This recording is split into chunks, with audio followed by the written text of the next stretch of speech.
Cricket world की चार बड़ी वायरल खबर। उसमें पहली वायरल खबर यह है कि रोहित शर्मा और विराट कोहली को ऑस्ट्रेलियन क्रिकेट बोर्ड की तरफ से फेयरवेल दिया जाएगा। दूसरी बड़ी खबर यह है कि करुण नायर को इंग्लैंड टूर पर ले जाने का फैसला क्या गलत है। और तीसरी बड़ी खबर यह है कि सरफराज खान का फ्यूचर क्या है। जबकि चौथे नंबर पर हम बात करेंगे रिंकू सिंह की सगाई की। रोहित शर्मा और विराट कोहली ने अभी जल्द ही टेस्ट क्रिकेट से रिटायरमेंट का अनाउंसमेंट किया है और ये पूरी तरह से एक कंट्रोवर्शियल इशू था, क्योंकि जिस सिचुएशन में उन्होंने रिटायरमेंट का अनाउंसमेंट किया तो उसके बाद फैंस पूरी तरह से बोर्ड पर, सिलेक्शन चीफ सिलेक्टर्स पे और हेड कोच पे भड़क रहे थे कि इनकी वजह से ही इन दोनों खिलाड़ियों को रिटायरमेंट लेना पड़ा, क्योंकि ये दोनों खिलाड़ी अभी इंग्लैंड टूर का दौरा करना चाह रहे थे और टेस्ट में और ज़्यादा खेलना चाहते थे। लेकिन अब सिचुएशन पूरी तरह से चेंज कर दी गई थी कि नए खिलाड़ियों को मौका दिया जाएगा और सीनियर खिलाड़ियों को अब बाहर का रास्ता दिखा दिया जाएगा। तो वो तमाम सिचुएशन रहते हुए पहले रोहित शर्मा रिटायरमेंट लेते हैं और उसके बाद विराट कोहली भी रिटायरमेंट ले लेते हैं। लेकिन यहाँ पर सबसे बड़ा मुद्दा यह था कि इन दोनों खिलाड़ियों को एक अच्छा फेयरवेल देना चाहिए था, क्योंकि इन दोनों खिलाड़ियों ने इंडियन क्रिकेट के लिए बहुत बड़ा काम किया है और उसमें खास तौर से विराट कोहली ने टेस्ट क्रिकेट में जो कुछ किया है उसकी मिसाल अपने आप में कोई नहीं दे सकता है। तो ऐसे में इन्हें फेयरवेल मिलना चाहिए था, जैसे सचिन तेंदुलकर को दिया गया था।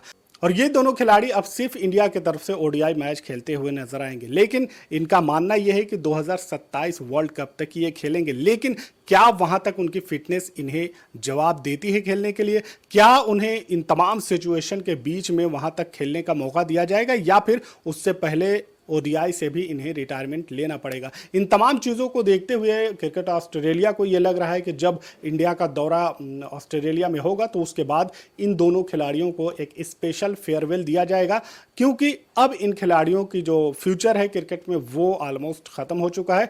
T20 से ये रिटायरमेंट ले चुके हैं, टेस्ट से रिटायरमेंट ले चुके हैं, बचा कुचा है जो भी मामला है वो ओडीआई में है।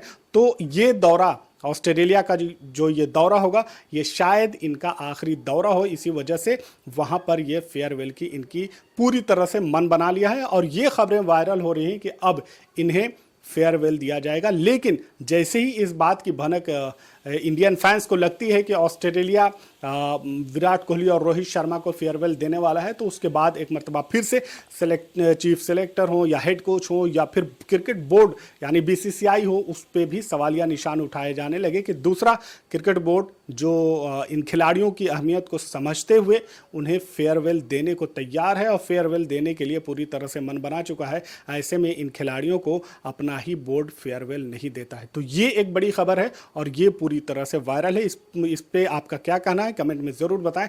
जबकि दूसरी तरफ करुण नायर के सिलेक्शन पे भी सवालिया निशान इस वजह से उठ रहे हैं कि करुण नायर ने डोमेस्टिक में बहुत शानदार किया और काफी लंबे बरस के बाद उन्हें टीम में वापसी हुई है। इससे पहले वो आईपीएल से भी पूरी तरह से बाहर हो गए थे, लेकिन आईपीएल में आते हैं, पहला मैच खेलते हैं, इंपैक्ट सब्स्टिट्यूट के तौर पे उन्हें मौका मिलता है और उस मैच में ज़बरदस्त बल्लेबाजी करते हुए पहले तो 22 गेंदों में 50 पूरी करते हैं और उसके अलावा 40 गेंदों में 89 रनों की ज़बरदस्त पारी खेलते हैं। और पूरी तरह से उस दिन मीडिया करुण नायर की तारीफ करते हुए नहीं थक रहा था कि जिस तरह की वापसी की है तो ये वापसी ज़बरदस्त है और अगर किसी खिलाड़ी की किस्मत अच्छी हो तो वो इसी तरह से वापसी उसे करनी चाहिए।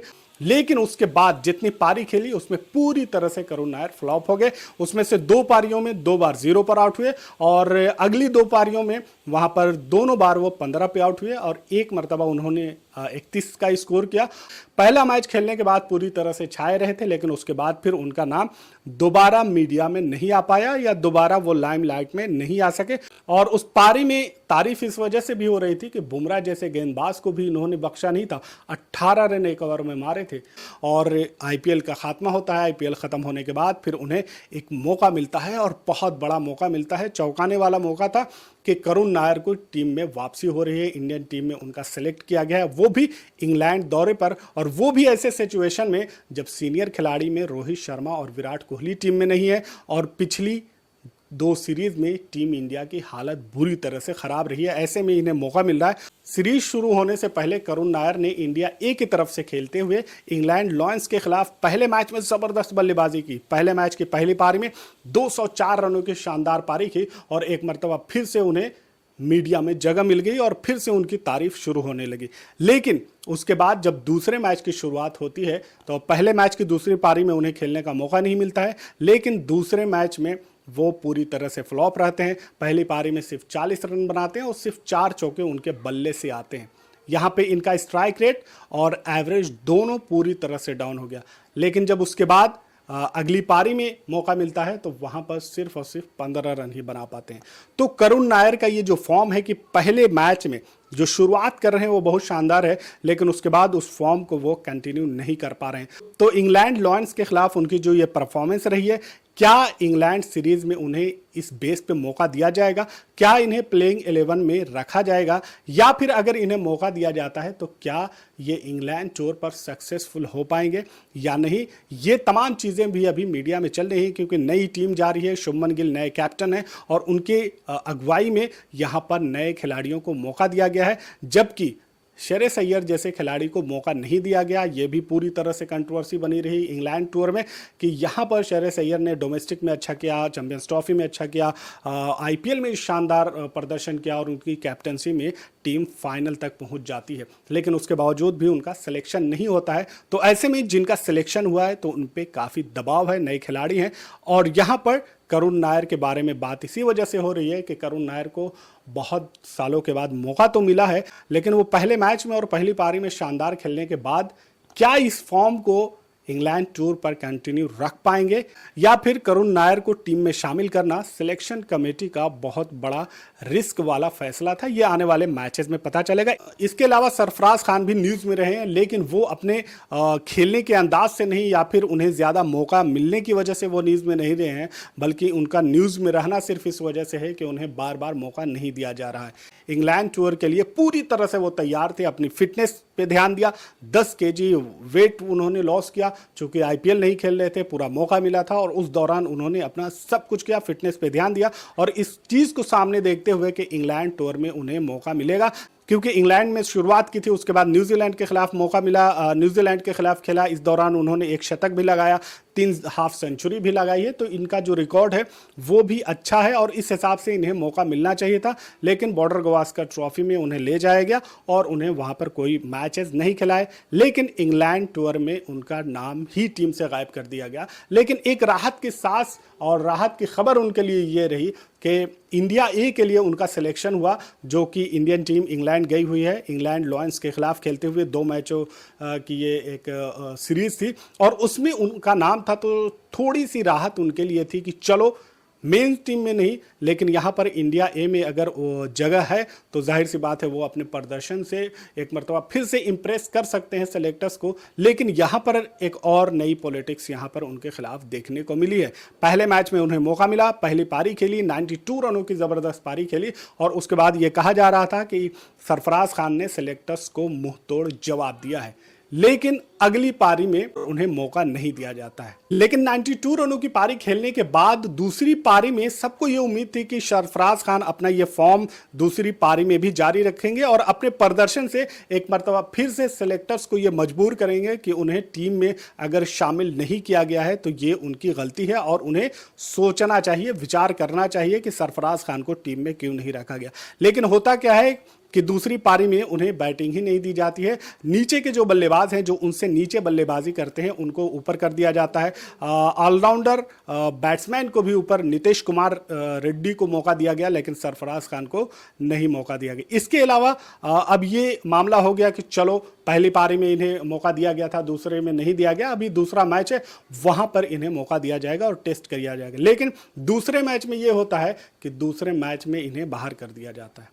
अब आप ये अंदाजा लगाइए कि एक खिलाड़ी जो इंग्लैंड के खिलाफ मेन टीम में उसका सिलेक्शन नहीं हुआ और उसके बाद उसका सिलेक्शन इंडिया ए में होता है, पहले मैच की पहली पारी में मौका दिया जाता है, 92 रनों की पारी खेलता है, दूसरी पारी में उसे बल्लेबाजी उसको नहीं मिलती है और उसके बाद जब दूसरे मैच की शुरुआत होती है तो वहाँ उसका नाम प्लेइंग 11 से ही गायब कर दिया जाता है। अब एक खिलाड़ी 92 रन बनाने के बावजूद भी टीम से बाहर कर दिया जा रहा है। सरफराज खान न तो T20 खेलते हैं, न ODI खेलते हैं, ले देकर वो टेस्ट ही खेलते हैं और टेस्ट की मेन टीम में उनको जगह नहीं देने के बावजूद इंडिया ए में जब मौका मिलता है तो वहाँ पर भी उनके साथ भेदभाव किया जाता है।